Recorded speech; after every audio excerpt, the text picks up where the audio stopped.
Քաղաքական ուժերը պարզ այս ճշմարտությունը պետք է հասկանան։ Եթե իրենք գնում են այդ ճանապարհով, փոշիացման ճանապարհով, այս դեպքում հաղթում է իշխանությունը։ Դա ռեալ Ծառայում են իշխանության նպատակին։ Եվ ծառայում են իշխանության նպատակներին։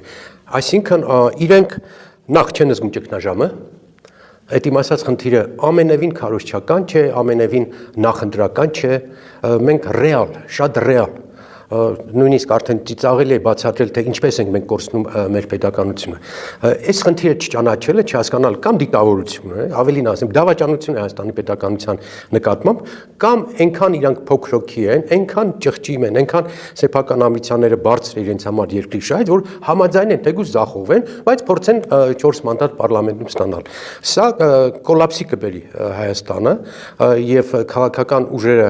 դեռ ժամանակ կա, հասկանում եք, եթե իրենք չզգան այս ռիսկը, այս վտանգը, որ ամենևին պարլամենտի հետ չի կապված, ամենևին ընտրությունների հետ կապված, պետականության հիմքերը քանդելու վերաբերյալ իմ ասածը, կամ իրանք նպաստում են սրան, կամ գնում են իշխանական պրոյեկտով, բաժանում են 15 հատ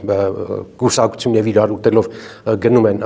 իրենց բաժինը ստանալու, կամ գիտակցում են եւ համախմբվում են մեծ խնդիր լուծելու։ Մեծ խնդիր իշխանապողությունն է։ Իսկ իշխանապողության նպատակը ոչ թե Նիկոլին գցելն է, այլ պետականությունը պահելը։ Այս ամբողջ խնդրի էությունը։ Մենք գնում ենք պետությունը պահելու, թե սեփական մանդատը պահելու կամ Նիկոլին գցելու կամ չգցելու։ Սա երկրորդական խնդիր է։